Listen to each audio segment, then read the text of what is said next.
राष्ट्रीय शिक्षा नीति 2020 के विगत पेपरों में पूछे गए प्रश्न है। इसका पहला प्रश्न है, राष्ट्रीय शिक्षा नीति किस वर्ष लाई गई? 2020। दूसरा प्रश्न है, राष्ट्रीय शिक्षा नीति 2020 को कब अनुमोदित किया था? 29/7/2020 को। तीसरा प्रश्न है, राष्ट्रीय शिक्षा नीति 2020 में 10+2 पैटर्न को बदलकर स्कूली शिक्षा पैटर्न को किया जाएगा 5+3+3+4 को, यानी 53, 34। चौथा प्रश्न है, नई शिक्षा नीति 2020 के तहत स्कूली शिक्षा को कितने स्तर पर बांटा है? 4 स्तर पर, 53, 34। पांचवा प्रश्न है, नई शिक्षा नीति लागू करने वाला भारत का पहला राज्य कौन सा है? ऑप्शन के हिसाब से कर्नाटक है, बाकी पहला राज्य एमपी है। पहली बार लागू एमपी ने किया था, ऑप्शन के हिसाब से कर्नाटक हो जाएगा। छठा प्रश्न है, भारत की दूसरी राष्ट्रीय शिक्षा नीति की घोषणा किस वर्ष की गई? 1986। सातवां है, भारत सरकार द्वारा 1986 में लाई गई शिक्षा से संबंधित नीति का नाम क्या है? राष्ट्रीय शिक्षा नीति। आठवां है, कितने वर्षों बाद भारत में नई शिक्षा नीति लाई गई? 34 वर्षों बाद। अगला प्रश्न है नौवां, ऑपरेशन ब्लैक बोर्ड का विचार किसने दिया? राष्ट्रीय शिक्षा नीति 1986 ने दिया था। 10वां है, ऑपरेशन ब्लैक बोर्ड की अवधारणा से क्या तात्पर्य? सभी प्राइमरी स्कूलों में कुछ न्यूनतम ढांचागत सुविधाएं सुनिश्चित करना। 11वां है, स्वतंत्रता के बाद पहली बार निम्न में से कौन सा दस्तावेज को विकसित करने हेतु तो राष्ट्रव्यापी सर्वेक्षण किया गया? राष्ट्रीय शिक्षा नीति 1986 के द्वारा। 12वां है, निम्नांकित में से किस राष्ट्रीय नीति में अंक के स्थान पर ग्रेड के प्रयोग की संस्तुति की गई? एनईपी 1986, ऑप्शन नंबर 3 सही हो जाएगा। 13वां है, किस राष्ट्र नीति के स्थान पर एनईपी 2020 लाई गई? एनईपी 1986 के स्थान पर लाई गई थी। अगला प्रश्न है, एनईपी से क्या तात्पर्य है? National education policy. 15वां है, राष्ट्रीय शिक्षा नीति 2020 के तहत किस कार्यक्रम का लक्ष्य 2026-27 के अंत तक प्रत्येक बच्चे को कक्षा 3 के अंत तक आवश्यक पठन, लेखन एवं गणितीय कौशल प्राप्त करने के सक्षम बनाना रखा गया है? ऑप्शन प्रश्न आंसर है इसका निपुण भारत सरकार द्वारा। 16वां है, भारत ने सतत विकास के लिए 2030 के एजेंडे के लिए गोल 14 SDG 4 कब अपनाया गया? 2015। 17वां, राष्ट्रीय शिक्षा नीति 2020 में प्रस्तावित राष्ट्रीय मूल्यांकन केंद्र को क्या नाम दिया गया? परख। 18वां है, एनईपी 2020 के अनुसार ईसीसी क्या है? ईसीसी प्रारंभिक बाल्यावस्था देखभाल और शिक्षा, early childhood care and education. 19वां है, नई शिक्षा नीति 2020 के अनुसार कक्षा 5 तक विद्यार्थियों के लिए शिक्षा का माध्यम निम्न में से किसे रखा गया? किसमें रखा जाएगा? मातृभाषा या फिर स्थानीय भाषा में। 20 है, एनईपी 2020 के अनुसार सकल घरेलू उत्पाद का कितना प्रतिशत शिक्षा पर खर्च करने की सिफारिश की गई? 6%। अगला प्रश्न है 21वां, नई शिक्षा नीति से में वंचित बालकों के लिए बच्चों की अधिकता वाले क्षेत्रों में स्कूलों में छात्र शिक्षक अनुपात में कम रखा गया है, 25:1। 22 है, नई शिक्षा नीति के ड्राफ्ट में स्कूली शिक्षा फाउंडेशन स्टेज की अवधि थी 3 वर्ष। अगला है, राष्ट्रीय शिक्षा नीति 2020 के अनुसार किस वर्ष तक व्यावसायिक शिक्षा सहित उच्चतर शिक्षा में सकल नामांकन का अनुपात 50% तक बढ़ाया जाने का लक्ष्य 2035। 24 है, नई शिक्षा नीति के ड्राफ्ट में स्कूली शिक्षा माध्यमिक कक्षाओं के लिए कौन से ग्रेड रखे गए? Grade 9, grade 10, 11, 12। 25 है, एनईपी 2020 के अनुसार नई 53-34 पाठ्यक्रम और शैक्षणिक संरचना का उद्देश्य सीखने के लिए एक लचीला और बहुविषयक दृष्टिकोण सुनिश्चित करना। अगला प्रश्न है, राष्ट्रीय शिक्षा नीति के सापेक्ष भाषा, कला और संस्कृति के बारे में कौन सा कथन सही नहीं है? पहला है, संस्कृति का प्रसार करने का सबसे प्रमुख माध्यम कला है। दूसरा है, व्यक्तिगत और सामाजिक कल्याण के लिए सांस्कृतिक जागरूकता और अभिव्यक्ति का योगदान महत्वपूर्ण है। तीसरा है, भाषा संस्कृति का समृद्ध भंडार है। चौथा है, भारतीय कला व संस्कृति का संवर्धन केवल राष्ट्र के लिए महत्वपूर्ण है। ऑप्शन नंबर 4 गलत हो जाएगा, बाकी सारे सही है। 26 है, एनईपी 2020 ईसीसी के लिए किस आयु वर्ग को लक्षित करता है? 3 से 6 वर्ष। 27 है, निम्नलिखित में से कौन से किसी विज्ञान पाठ्यक्रम के लक्ष्य सामान्यतः होते हैं? इसके ऑप्शन है वैज्ञानिक शब्दावली की समझ का विकास, खुले विचारों का विकास, सी है उच्चतर अध्ययन के लिए प्रासंगिक आधार प्रदान करना। सही विकल्प कौन सा हो जाएगा? ABC, यानी तीनों ही सही है। ऑप्शन नंबर 4 सही हो जाएगा। अगला प्रश्न है 28वां, NEP 2020 के अनुसार शिक्षा का मूल्यांकन होना चाहिए रचनात्मक, केवल योगात्मक, सीखने और विकास का बढ़ावा देने। चौथा है उच्च क्रम कौशल का परीक्षण करना। सही विकल्प बताना है। ऑप्शन नंबर 2 1 3 4, 1 3 और 4। केवल योगात्मक नहीं होगा, रचनात्मक होगा, सीखने और विकास का बढ़ावा देने वाला होगा, उच्च क्रम कौशल को करने वाला होगा। अगला है 29, स्कूल के प्रधानाचार्य और स्कूल कॉम्प्लेक्स के प्रमुख के लिए राष्ट्रीय शिक्षा नीति 2020 द्वारा सतत व्यावसायिक विकास कार्यक्रमों की अनुशंसा किस रूप में की गई है? तो ऑप्शन नंबर 4 डिजिटल अंतर को कम करना। बाकी सारे सही हो जाएंगे। अगला है 30, NEP 2020 के अनुसार स्कूली शिक्षा विभाग के बारे में कौन सा कथन सत्य है? कौन सा कथन सत्य है? 1 और 3। यह स्कूली शिक्षा में सर्वोच्च राज्य स्तरीय निकाय है और यह सार्वजनिक शिक्षा प्रणाली के निरंतर सुधार के लिए संपूर्ण निगरानी और नीति निर्माण के लिए जिम्मेदार होगा। अगला प्रश्न है 31, NEP 2020 के अनुसार के बारे में निम्नलिखित में से कौन सा कथन सत्य है? पहला है यह पहली नीति है जो राष्ट्रीय स्तर पर मध्याह्न भोजन के अलावा नाश्ता कराने की बात करती है। सही बात है। दूसरा ऑप्शन है यह विद्यालय शिक्षा को 5-3-3-4 प्रणाली के रूप में संशोधित और पुनर्गठित की गई है। सही है।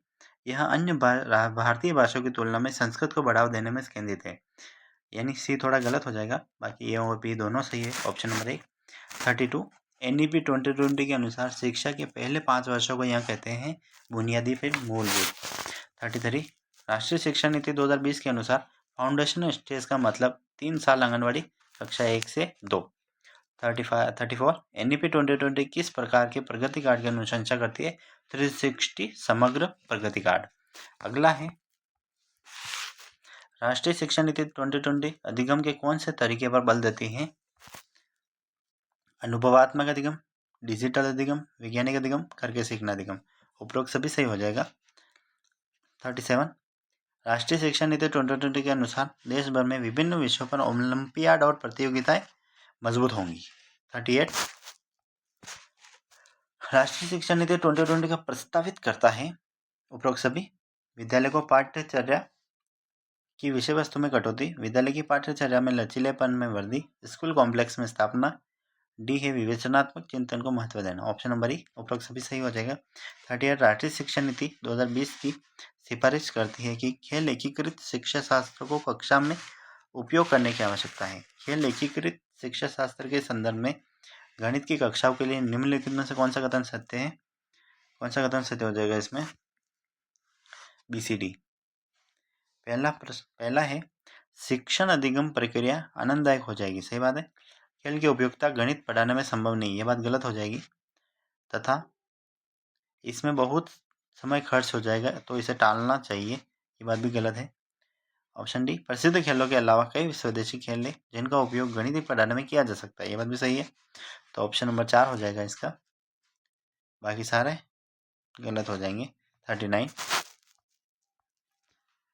राष्ट्रीय शिक्षा नीति 2020 भारत का ज्ञान के बारे में बात करती है। निम्नलिखित में से कौन सा सम्मिलित नहीं है? पहला है आधुनिक भारत के अति प्राचीन भारत का ज्ञान और उसका योगदान। बी है विभिन्न विषयों जैसे गणित, खगोल विज्ञान, चिकित्सा, कृषि इत्यादि के हिस्से के रूप में आदिवासी ज्ञान अधिगम के स्वदेशी और पारंपरिक तरीके। सी है सांस्कृतिक आदान प्रदान कार्यक्रम के हिस्से के रूप में विभिन्न राज्यों का दौरा। डी है विद्यार्थियों के ज्ञान में वृद्धि के आकलन के लिए औपचारिक परिकक्षाएं। ऑप्शन नंबर 4 गलत हो जाएगा, बाकी सारे सही है। 40 है अभिकथन। NEP 2020 के अनुसार 5वीं कक्षा तक के सभी बच्चों को उनकी मातृभाषा में शिक्षा दी जानी चाहिए। सही बात है। कारण छोटे बच्चों में अपनी मातृभाषा में सार्थक अवधारणाओं का अधिक तेजी से सीखते हैं, ये बात भी सही है। तो अभिकथन और कारण दोनों सही हो जाएंगे और कारण अभिकथन के सही स्पष्टीकरण करता है। 41, राष्ट्रीय शिक्षा नीति 2020 के अनुसार शिक्षार्थियों का आकलन को शामिल करता है संज्ञानात्मक, भावात्मक और अनुगत्यात्मक। अगला प्रश्न है, स्थानीय विषय वस्तु और आस्वाद के साथ राष्ट्रीय पुस्तकें राष्ट्रीय शिक्षा नीति 2020 के आलोक में निम्नलिखित में से कौन सा यह दिए हुए कथन में अर्थ को निरूपित करता है? तो पहला है, शिक्षकों को बच्चों की स्थानीय भाषा में केवल मौखिक प्रश्न पूछे जाने चाहिए, बात गलत है। दूसरा है, सभी स्कूल पाठ्य पुस्तकों की हिंदी भाषा में अनुवाद किया जाना चाहिए, ये बात भी गलत है। पाठ्य पुस्तकों की इस तरह से तैयार करना चाहिए कि विद्यार्थियों और समुदाय की आवश्यकताओं के मुताबिक हो, ये बात तो सही है।